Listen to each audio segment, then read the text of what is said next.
Welcome back to the Wiki Hour. Today we are looking at Marie Curie and the story of one of history's greatest nuclear scientists. If you like the video, hit that like and subscribe button for more content.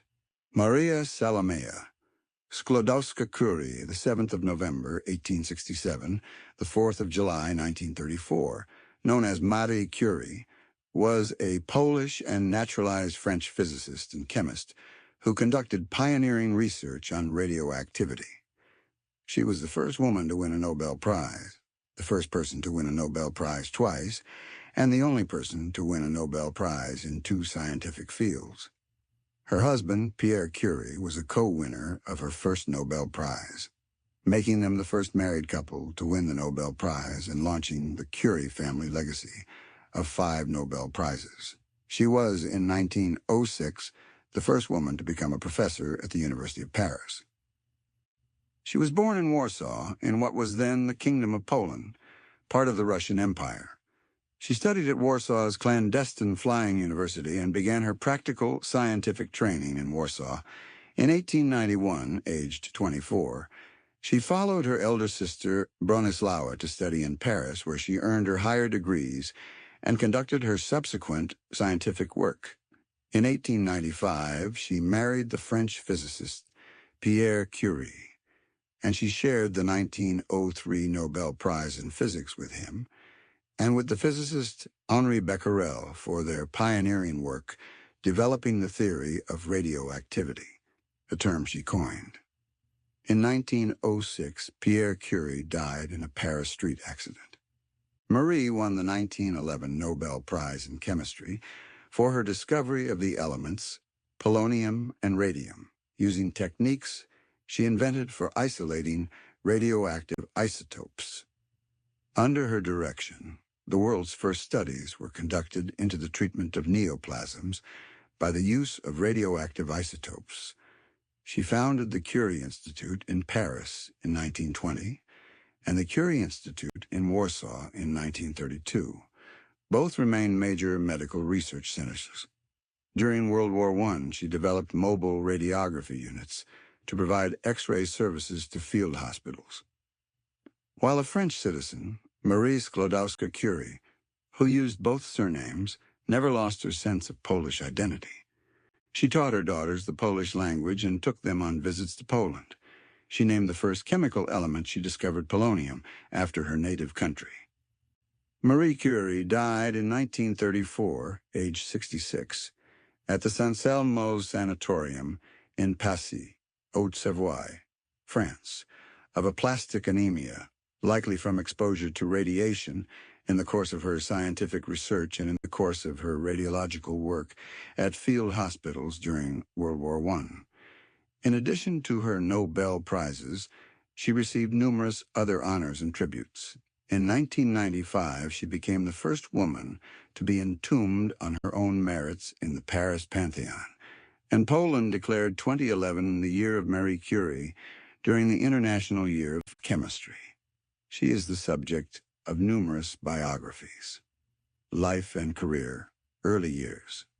Maria Sklodowska was born in Warsaw, in Congress, Poland, in the Russian Empire, on the 7th of November, 1867, the fifth and youngest child of well-known teachers Bronislawa Boguska and Władysław Sklodowski.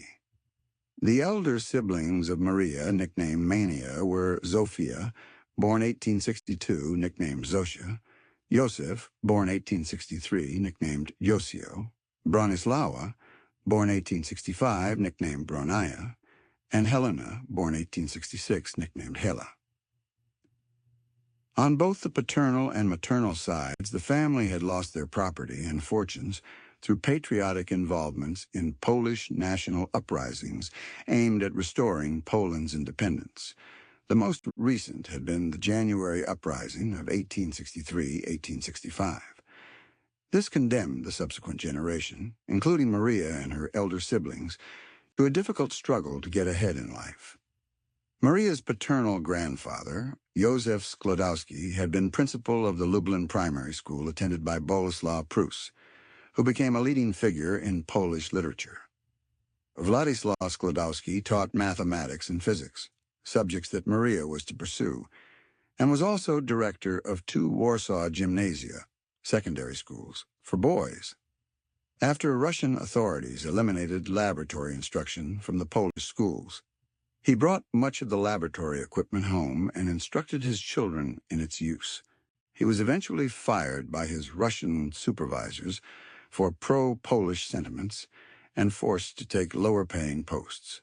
The family also lost money on a bad investment and eventually chose to supplement their income by lodging boys in the house. Maria's mother, Bronislawa, operated a prestigious Warsaw boarding school for girls. She resigned from the position after Maria was born. She died of tuberculosis in May 1878, when Maria was 10 years old. Less than 3 years earlier, Maria's oldest sibling, Zofia, had died of typhus contracted from a boarder. Maria's father was an atheist, her mother a devout Catholic. The deaths of Maria's mother and sister caused her to give up Catholicism and become agnostic. When she was 10 years old, Maria began attending J. Sikorska's boarding school. Next, she attended a gymnasium secondary school for girls from which she graduated on the 12th of June, 1883, with a gold medal. After a collapse, possibly due to depression, she spent the following year in the countryside with relatives of her father, and the next year with her father in Warsaw, where she did some tutoring. Unable to enroll in a regular institution of higher education because she was a woman, she and her sister Bronislawa became involved with the clandestine Flying University, sometimes translated as Floating University, a Polish patriotic institution of higher learning that admitted women students. Maria made an agreement with her sister Bronislawa that she would give her financial assistance during Bronislawa's medical studies in Paris in exchange for similar assistance 2 years later. In connection with this, Maria took a position first as a home tutor in Warsaw, then for 2 years as a governess in Shuki with a landed family, the Żurawskis, who were relatives of her father. While working for the latter family, she fell in love with their son, Kazimierz Żurawski, a future eminent mathematician. His parents rejected the idea of his marrying the penniless relative, and Kazimierz was unable to oppose them. Maria's loss of the relationship with Żurawski was tragic for both. He soon earned a doctorate and pursued an academic career as a mathematician, becoming a professor and rector of Krakow University. Still, as an old man and a mathematics professor at the Warsaw Polytechnic, he would sit contemplatively before the statue of Maria Sklodowska that had been erected in 1935 before the Radium Institute, which she had founded in 1932. At the beginning of 1890, Bronislawa, who a few months earlier had married Kazimierz Dluski, a Polish physician and social and political activist, invited Maria to join them in Paris. Maria declined because she could not afford the university tuition. It would take her a year and a half longer to gather the necessary funds. She was helped by her father, who was able to secure a more lucrative position again. All that time, she continued to educate herself, reading books, exchanging letters, and being tutored herself. In early 1889, she returned home to her father in Warsaw. She continued working as a governess and remained there until late 1891. She tutored, studied at the Flying University, and began her practical scientific training, 1890 and 1891, in a chemistry laboratory at the Museum of Industry and Agriculture at Krakowski Przedmieście, 66, near Warsaw's Old Town. The laboratory was run by her cousin, Józef Boguski, who had been an assistant in St. Petersburg to the Russian chemist Dmitry Mendeleev. Life in Paris. In late 1891, she left Poland for France. In Paris, Maria, or Marie, as she would be known in France, briefly found shelter with her sister and brother-in-law before renting a garret closer to the university in the Latin Quarter and proceeding with her studies of physics, chemistry, and mathematics at the University of Paris, where she enrolled in late 1891. She subsisted on her meager resources, keeping herself warm during cold winters by wearing all the clothes she had. She focused so hard on her studies that she sometimes forgot to eat. Sklodowska studied during the day and tutored evenings, barely earning her keep. In 1893, she was awarded a degree in physics and began work in an industrial laboratory of Gabriel Lippmann. Meanwhile, she continued studying at the University of Paris, and with the aid of a fellowship, she was able to earn a second degree in 1894. Sklodowska had begun her scientific career in Paris with an investigation of the magnetic properties of various steels commissioned by the Society for the Encouragement of National Industry. That same year, Marie Curie entered her life. It was their mutual interest in natural sciences that drew them together. Marie Curie was an instructor at the City of Paris Industrial Physics and Chemistry Higher Educational Institution, ESPCI Paris. They were introduced by Polish physicist Józef Kowalski, who had learned that she was looking for a larger laboratory space, something that Kowalski thought Pierre could access. Though Curie did not have a large laboratory, he was able to find some space for Sklodowska, where she was able to begin work. Their mutual passion for science brought them increasingly closer, and they began to develop feelings for one another.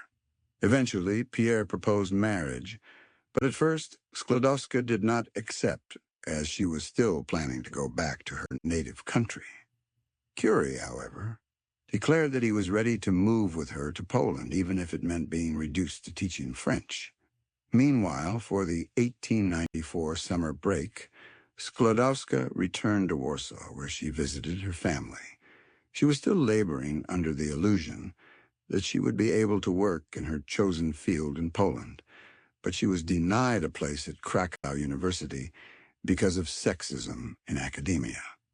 A letter from Pierre convinced her to return to Paris to pursue a PhD.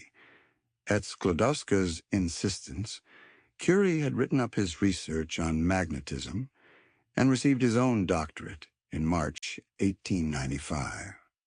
He was also promoted to professor at the school. A contemporary quip would call Sklodowska Pierre's biggest discovery. On the 26th of July, 1895, they were married in Sceaux. Neither wanted a religious service. Marie's dark blue outfit, worn instead of a bridal gown, would serve her for many years as a laboratory outfit. They shared two pastimes, long bicycle trips and journeys abroad, which brought them even closer. In Pierre, Marie had found a new love, a partner, and a scientific collaborator on whom she could depend. New elements. In 1895, Wilhelm Röntgen discovered the existence of X-rays, though the mechanism behind their production was not yet understood. In 1896, Henri Becquerel discovered that uranium salts emitted rays that resembled X-rays in their penetrating power. He demonstrated that this radiation, unlike phosphorescence, did not depend on an external source of energy, but seemed to arise spontaneously from uranium itself. Influenced by these two important discoveries, Curie decided to look into uranium rays as a possible field of research for a thesis. She used an innovative technique to investigate samples. 15 years earlier, her husband and his brother had developed a version of the electrometer, a sensitive device for measuring electric charge. Using her husband's electrometer, she discovered that uranium rays caused the air around a sample to conduct electricity. Using this technique, her first result was the finding that the activity of the uranium compounds depended only on the quantity of uranium present. She hypothesized that the radiation was not the outcome of some interaction of molecules, but must come from the atom itself. This hypothesis was an important step in disproving the assumption that atoms were indivisible. In 1897, her daughter Irene was born. To support her family, Curie began teaching at the École Normale Supérieure.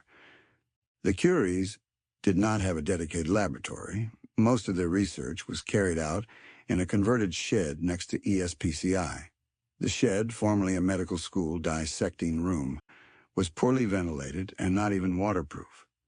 They were unaware of the deleterious effects of radiation exposure attendant on their continued unprotected work with radioactive substances. ESPCI did not sponsor her research, but she received subsidies from metallurgical and mining companies and from various organizations and governments. Curie's systematic studies included 2 uranium minerals, pitchblende and torbanite, also known as chalcolite. Her electrometers showed that pitchblende was 4 times as active as uranium itself, and chalcolite twice as active. She concluded that if her earlier results relating the quantity of uranium to its activity were correct, then these 2 minerals must contain small quantities of another substance that was far more active than uranium.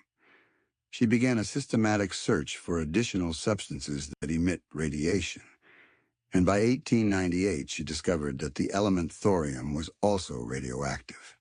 Pierre Curie was increasingly intrigued by her work. By mid-1898, he was so invested in it that he decided to drop his work on crystals and to join her. The research idea, writes Reed, was her own. No one helped her formulate it, and although she took it to her husband for his opinion, she clearly established her ownership of it.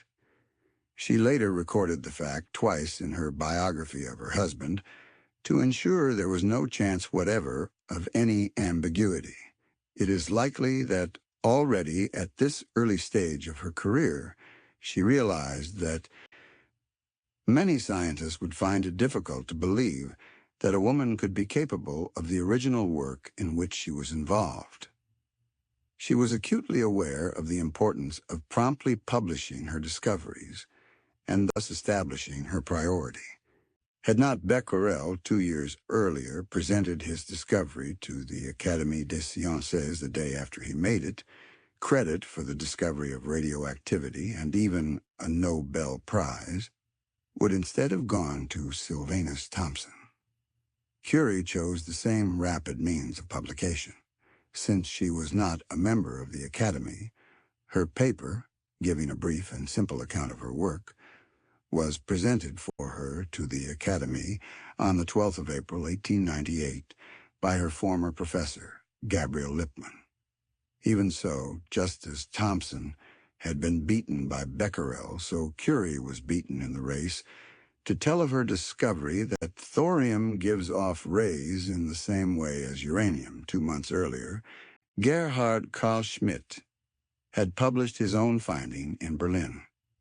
At that time, no one else in the world of physics had noticed what Curie recorded in a sentence of her paper, describing how much greater were the activities of pitchblende and chalcolite than that of uranium itself. The fact is very remarkable and leads to the belief that these minerals may contain an element which is much more active than uranium. She later would recall how she felt a passionate desire to verify this hypothesis as rapidly as possible. On the 14th of April, 1898, the Curies optimistically weighed out a 100-gram sample of pitchblende and ground it with a pestle and mortar. They did not realize at the time that what they were searching for was present in such minute quantities that they would eventually have to process tons of the ore. In July 1898, Curie and her husband published a joint paper announcing the existence of an element they named polonium, in honor of her native Poland, which would for another 20 years remain partitioned among 3 empires, Russia, Austria, and Prussia. On the 26th of December, 1898, the Curies announced the existence of a second element, which they named radium, from the Latin word for ray. In the course of their research, they also coined the word radioactivity. To prove their discoveries beyond any doubt, the Curies sought to isolate polonium and radium in pure form. Pitchblende is a complex mineral. The chemical separation of its constituents was an arduous task. The discovery of polonium had been relatively easy. Chemically, it resembles the element bismuth, and polonium was the only bismuth-like substance in the ore. Radium, however, was more elusive. It is closely related chemically to barium, and pitchblende contains both elements. By 1898, the Curies had obtained traces of radium, but appreciable quantities, uncontaminated with barium, were still beyond reach. The Curies undertook the arduous task of separating out radium salt by differential crystallization. From a ton of pitchblende, 1/10 of a gram of radium chloride was separated in 1902. In 1910, she isolated pure radium metal. She never succeeded in isolating polonium, which has a half-life of only 138 days. Between 1898 and 1902, the Curies published, jointly or separately, a total of 32 scientific papers, including one that announced that, when exposed to radium, diseased tumor-forming cells were destroyed faster than healthy cells. In 1900, Curie became the first woman faculty member at the École Normale Supérieure des Jeunes Filles, and her husband joined the faculty of the University of Paris. In 1902, she visited Poland on the occasion of her father's death. In June 1903, supervised by Gabriel Lippmann, Curie was awarded her doctorate from the University of Paris. That month, the couple were invited to the Royal Institution in London to give a speech on radioactivity. Being a woman, she was prevented from speaking, and Pierre Curie alone was allowed to. Meanwhile, a new industry began developing based on radium. The Curies did not patent their discovery and benefited little from this increasingly profitable business. Nobel Prizes. In December 1903, the Royal Swedish Academy of Sciences awarded Pierre Curie, Marie Curie, and Henri Becquerel the Nobel Prize in Physics, in recognition of the extraordinary services they have rendered by their joint researches on the radiation phenomena discovered by Professor Henri Becquerel. At first, the committee had intended to honor only Pierre Curie and Henri Becquerel, but a committee member and advocate for women scientists, Swedish mathematician Magnus Gösta Mittag-Leffler, alerted Pierre to the situation, and after his complaint, Marie's name was added to the nomination. Marie Curie was the first woman to be awarded a Nobel Prize. Curie and her husband declined to go to Stockholm to receive the prize in person. They were too busy with their work. And Pierre Curie, who disliked public ceremonies, was feeling increasingly ill. As Nobel laureates were required to deliver a lecture, the Curies finally undertook the trip in 1905. The award money allowed the Curies to hire their first laboratory assistant. Following the award of the Nobel Prize, and galvanized by an offer from the University of Geneva, which offered Pierre Curie a position, the University of Paris gave him a professorship and the chair of physics, although the Curies still did not have a proper laboratory. Upon Pierre Curie's complaint, the University of Paris relented and agreed to furnish a new laboratory, but it would not be ready until 1906. In December 1904, Curie gave birth to their second daughter, Eve. She hired Polish governesses to teach her daughters her native language, and sent or took them on visits to Poland. No, on the 19th of April, 1906, Pierre Curie died in a road accident. Walking across the Rue Dauphine in heavy rain, he was struck by a horse-drawn vehicle and fell under its wheels, which fractured his skull and killed him instantly. Curie was devastated by her husband's death. On the 13th of May, 1906, the physics department of the University of Paris decided to retain the chair that had been created for her late husband and offer it to Marie.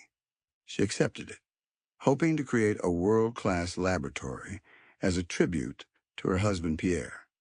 She was the first woman to become a professor at the University of Paris. Curie's quest to create a new laboratory did not end with the University of Paris, however. In her later years, she headed the Radium Institute, Institut du Radium, now Curie Institute, Institut Curie, a radioactivity laboratory created for her by the Pasteur Institute and the University of Paris. The initiative for creating the Radium Institute had come in 1909 from Pierre-Paul Émile Roux, director of the Pasteur Institute, who had been disappointed that the University of Paris was not giving Curie a proper laboratory and had suggested that she move to the Pasteur Institute. Only then, with the threat of Curie leaving, did the University of Paris relent, and eventually the Curie Pavilion became a joint initiative of the University of Paris and the Pasteur Institute. In 1910, Curie succeeded in isolating radium. She also defined an international standard for radioactive emissions that was eventually named for her and Pierre, the Curie. Nevertheless, in 1911, the French Academy of Sciences failed, by 1 or 2 votes, to elect her to membership in the Academy. Elected instead was Edouard Branly, an inventor who had helped Guglielmo Marconi develop the wireless telegraph. It was only over half a century later, in 1962, that a doctoral student of Curie's, Marguerite Perret, became the first woman elected to membership in the Academy. Despite Curie's fame as a scientist working for France, the public's attitude tended toward xenophobia, the same that had led to the Dreyfus affair, which also fueled false speculation that Curie was Jewish. During the French Academy of Sciences elections, she was vilified by the right-wing press as a foreigner and atheist. Her daughter later remarked on the French press's hypocrisy in portraying Curie as an unworthy foreigner when she was nominated for a French honor, but portraying her as a French heroine when she received foreign honors such as her Nobel Prizes. In 1911, it was revealed that Curie was involved in a year-long affair with the physicist Paul Langevin, a former student of Pierre Curie's, a married man who was estranged from his wife. This resulted in a press scandal that was exploited by her academic opponents. Curie, then in her mid-40s, was 5 years older than Langevin and was misrepresented in the tabloids as a foreign Jewish homewrecker. When the scandal broke, she was away at a conference in Belgium. On her return, she found an angry mob in front of her house and had to seek refuge with her daughters in the home of her friend Camille Marbeau. International recognition for her work had been growing to new heights, and the Royal Swedish Academy of Sciences, overcoming opposition prompted by the Langevin scandal, honored her a second time with the 1911 Nobel Prize in Chemistry. This award was in recognition of her services to the advancement of chemistry by the discovery of the elements radium and polonium, by the isolation of radium, and the study of the nature and compounds of this remarkable element. Because of the negative publicity due to her affair with Langevin, the chair of the Nobel Committee, Svante Arrhenius, attempted to prevent her attendance at the official ceremony for her Nobel Prize in Chemistry, citing her questionable moral standing. Curie replied that she would be present at the ceremony because the prize has been given to her for her discovery of polonium and radium, and that there is no relation between her scientific work and the facts of her private life. She was the first person to win or share 2 Nobel Prizes, and remains alone with Linus Pauling as Nobel laureates in 2 fields each.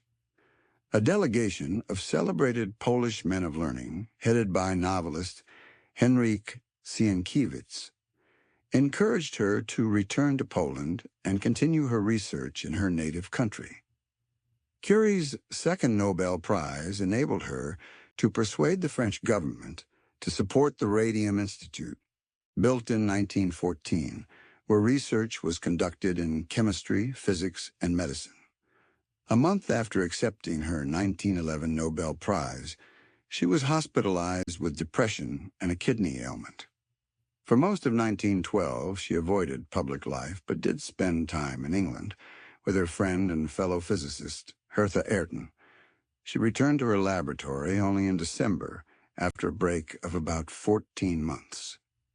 In 1912, the Warsaw Scientific Society offered her the directorship of a new laboratory in Warsaw, but she declined, focusing on the developing Radium Institute to be completed in August 1914, and on a new street named Rue Pierre Curie, today Rue Pierre et Marie Curie.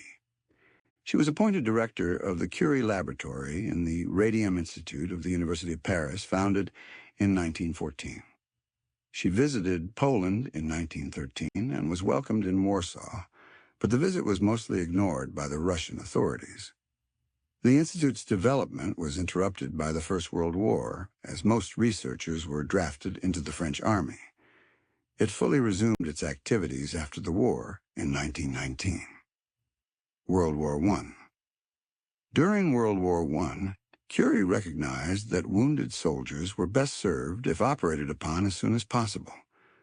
She saw a need for field radiological centers near the front lines to assist battlefield surgeons, including to obviate amputations when in fact limbs could be saved. After a quick study of radiology, anatomy, and automotive mechanics, she procured X-ray equipment, vehicles, and auxiliary generators, and she developed mobile radiography units, which came to be popularly known as Petites Curies, Little Curies. She became the director of the Red Cross Radiology Service and set up France's first military radiology center, operational by late 1914.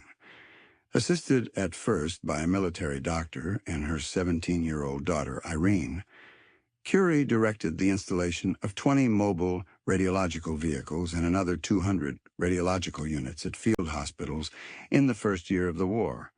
Later, she began training other women as aides. In 1915, Curie produced hollow needles containing radium emanation, a colorless radioactive gas given off by radium, later identified as radon, to be used for sterilizing infected tissue. She provided the radium from her own 1-gram supply. It is estimated that over 1 million wounded soldiers were treated with her X-ray units. Busy with this work, she carried out very little scientific research during that period. In spite of all her humanitarian contributions to the French war effort, Curie never received any formal recognition of it from the French government. Also, promptly after the war started, she attempted to donate her gold Nobel Prize medals to the war effort, but the French National Bank refused to accept them. She did buy war bonds, using her Nobel Prize money. She said, "I am going to give up the little gold I possess. I shall add to this the scientific medals which are quite useless to me. There is something else. By sheer laziness, I had allowed the money for my second Nobel Prize to remain in Stockholm in Swedish crowns. This is the chief part of what we possess. I should like to bring it back here and invest it in war loans. The state needs it. Only I have no illusions. This money will probably be lost." She was also an active member in committees of Poles in France dedicated to the Polish cause. After the war, she summarized her wartime experiences in a book, Radiology in War, 1919. Post-war years. In 1920, for the 25th anniversary of the discovery of radium, the French government established a stipend for her. Its previous recipient was Louis Pasteur, who had died in 1895. In 1921, Curie toured the United States to raise funds for research on radium. Marie Mattingly Melanie, after interviewing Curie, created a Marie Curie Radium Fund and helped publicize her trip. In 1921, U.S. President Warren G. Harding received Curie at the White House to present her with the 1 gram of radium collected in the United States. Before the meeting, recognizing her growing fame abroad, and embarrassed by the fact that she had no French official distinctions to wear in public, the French government had offered her a Legion of Honor award, but she refused it. In 1922, she became a Fellow of the French Academy of Medicine. She also traveled to other countries, appearing publicly and giving lectures in Belgium, Brazil, Spain, and Czechoslovakia. Led by Curie, the Institute produced 4 more Nobel Prize winners, including her daughter, Irene Joliot-Curie, and her son-in-law, Frédéric Joliot-Curie. Eventually, it became one of the world's 4 major radioactivity research laboratories, the others being the Cavendish Laboratory with Ernest Rutherford, the Institute for Radium Research, Vienna, with Stefan Meyer, and the Kaiser Wilhelm Institute for Chemistry with Otto Hahn and Lise Meitner. In August 1922, Curie became a member of the League of Nations' newly created International Committee on Intellectual Cooperation. She sat on the committee until 1934 and contributed to League of Nations scientific coordination with other prominent researchers such as Albert Einstein, Hendrik Lorentz, and Henry Bergson. In 1923, she wrote a biography of her late husband titled Pierre Curie. In 1925, she visited Poland to participate in a ceremony laying the foundations for Warsaw's Radium Institute. Her second American tour, in 1929, succeeded in equipping the Warsaw Radium Institute with radium. The institute opened in 1932, with her sister Bronislawa, its director. These distractions from her scientific labors and the attendant publicity caused her much discomfort but provided resources for her work. In 1930, she was elected to the International Atomic Weights Committee, on which she served until her death. In 1931, Curie was awarded the Cameron Prize for Therapeutics of the University of Edinburgh. Death. Curie visited Poland for the last time in early 1934. A few months later, on the 4th of July, 1934, she died aged 66 at the Saint Elmo's Sanatorium in Passy, Haute-Savoie, from aplastic anemia believed to have been contracted from her long-term exposure to radiation, causing damage to her bone marrow. The damaging effects of ionizing radiation were not known at the time of her work, which had been carried out without the safety measures later developed. She had carried test tubes containing radioactive isotopes in her pocket, and she stored them in her desk drawer, remarking on the faint light that the substances gave off in the dark. Curie was also exposed to X-rays from unshielded equipment while serving as a radiologist in field hospitals during the First World War. When Curie's body was exhumed in 1995, the French Office de Protection contre les rayonnements ionisants, OPRI, concluded that she could not have been exposed to lethal levels of radium while she was alive. They pointed out that radium poses a risk only if it is ingested, and speculated that her illness was more likely to have been due to her use of radiography during the First World War. She was interred at the cemetery in Sceaux, alongside her husband Pierre. 60 years later, in 1995, in honor of their achievements, the remains of both were transferred to the Paris Pantheon. Their remains were sealed in a lead lining because of the radioactivity. She became the second woman to be interred at the Pantheon after Sophie Berthelot, and the first woman to be honored with interment in the Pantheon on her own merits. Because of their levels of radioactive contamination, her papers from the 1890s are considered too dangerous to handle. Even her cookbooks are highly radioactive. Her papers are kept in lead-lined boxes, and those who wish to consult them must wear protective clothing. In her last year, she worked on a book, Radioactivity, which was published posthumously in 1935. Legacy. The physical and societal aspects of the Curie's work contributed to shaping the world of the 20th and 21st centuries. Cornell University professor L. Pierce Williams observes, "The result of the Curie's work was epoch-making. Radium's radioactivity was so great that it could not be ignored. It seemed to contradict the principle of the conservation of energy and therefore forced a reconsideration of the foundations of physics. On the experimental level, the discovery of radium provided men like Ernest Rutherford with sources of radioactivity with which they could probe the structure of the atom. As a result of Rutherford's experiments with alpha radiation, the nuclear atom was first postulated. In medicine, the radioactivity of radium appeared to offer a means by which cancer could be successfully attacked. In addition to helping to overturn established ideas in physics and chemistry, Curie's work has had a profound effect in the societal sphere. To attain her scientific achievements, she had to overcome barriers in both her native and her adoptive country that were placed in her way because she was a woman. She was known for her honesty and moderate lifestyle. Having received a small scholarship in 1893, she returned it in 1897 as soon as she began earning her keep. She gave much of her first Nobel Prize money to friends, family, students, and research associates. Curie intentionally refrained from patenting the radium isolation process so that the scientific community could do research unhindered.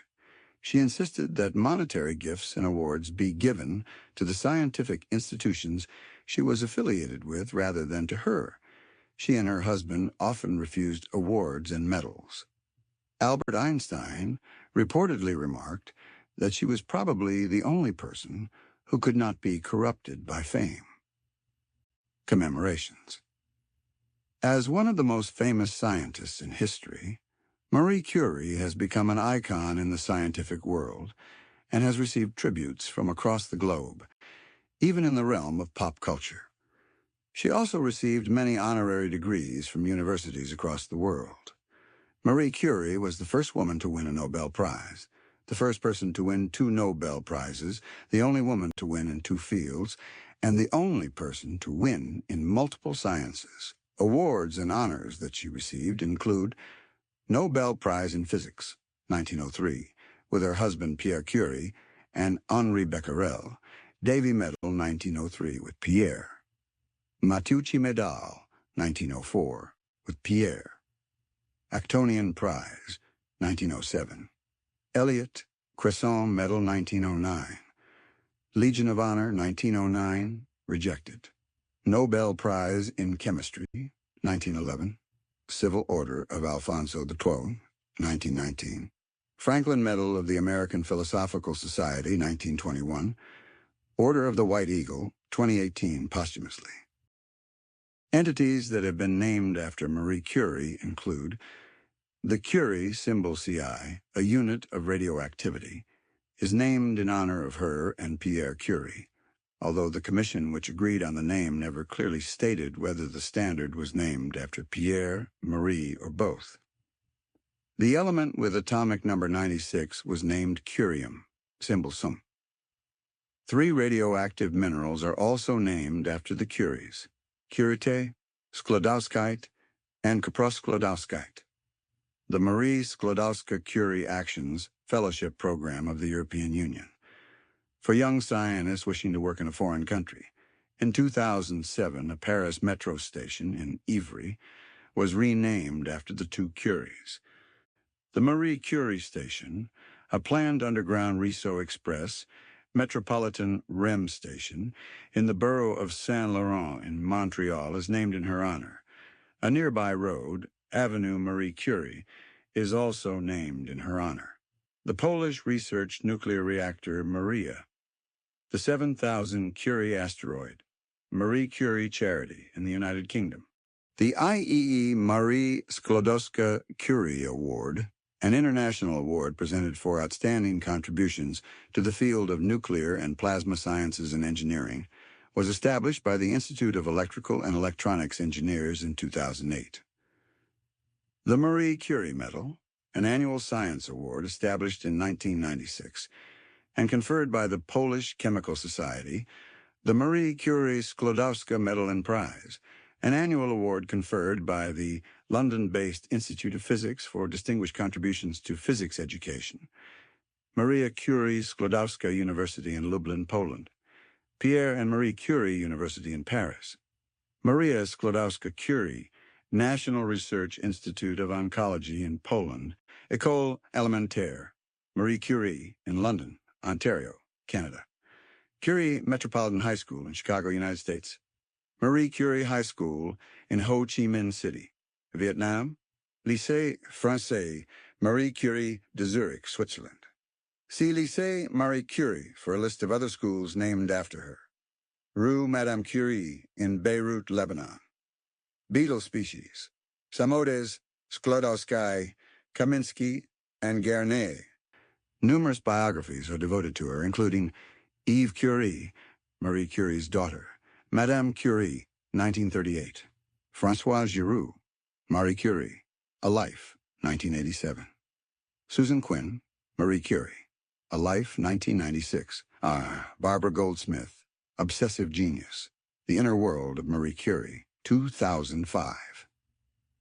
Lauren Redness, Radioactive, Marie and Pierre Curie, A Tale of Love and Fallout, 2011, adapted into the 2019 British film, Sobel Dava, 2024. The Elements of Marie Curie, How the Glow of Radium Lit a Path for Women in Science. Fourth Estate, ISBN 97800-08-536-916. Marie Curie has been the subject of a number of films. 1943, Madame Curie, a U.S. Oscar-nominated film by Mervyn LeRoy starring Greer Garson. 1997, Les Pommes de Mrs. Schutz, a French film adapted from a play of the same title and directed by Claude Pinoteau. Marie Curie is played by Isabelle Huppert. 2014, Marie Curie, Une femme sur le front, a French-Belgian film, directed by Alain Bernard and starring Dominique Raymond. 2016, Marie Curie, The Courage of Knowledge, a European co-production by Marie Noël, starring Carolina Gruska. 2016, Super Science Friends, an American internet animated series created by Brett Jubenville with Hetty Gregor as Marie Curie. 2019, Radioactive, a British film by Marjane Satrapi starring Rosamund Pike. Curie is the subject of the 2013 play False Assumptions by Lawrence Aronovich, in which the ghosts of 3 other women scientists observe events in her life. Curie has also been portrayed by Susan Marie Fronczak in her play Manya, The Living History of Marie Curie, a one-woman show which by 2014 had been performed in 30 U.S. states and 9 countries. Lauren Gunderson's 2019 play The Half-Life of Marie Curie portrays Curie during the summer after her 1911 Nobel Prize victory, when she was grappling with depression and facing public scorn over the revelation of her affair with Paul Langevin. The life of the scientist was also the subject of a 2018 Korean musical titled Marie Curie. The show was since translated in English as Marie Curie, a New Musical, and has been performed several times across Asia and Europe, receiving its official Off-West End premiere in London's Charing Cross Theatre in summer 2024. Curie has appeared on more than 600 postage stamps in many countries across the world. Between 1989 and 1996, she was depicted on a 20,000 zloty banknote designed by Andrzej Heydrich. In 2011, a commemorative 20 zloty banknote depicting Curie was issued by the National Bank of Poland on the 100th anniversary of the scientist receiving the Nobel Prize in Chemistry. In 1994, the Bank of France issued a 500-franc banknote depicting Marie and Pierre Curie. Since 2024, Curie has been depicted on French 50-euro-cent coins to commemorate her importance in French history. In 2025, the European Central Bank announced that Curie had been selected to appear on the obverse of 20-euro banknotes in a future redesign, with the theme European culture, to be selected over rivers and birds. Marie Curie was immortalized in at least one color autochrome Lumiere photograph during her lifetime. It was saved in Musée Curie in Paris. This has been another episode of the Wiki Hour. If you liked the video, hit that like and subscribe button for more content, and I'll see you on the next episode. Until then, adieu and goodbye.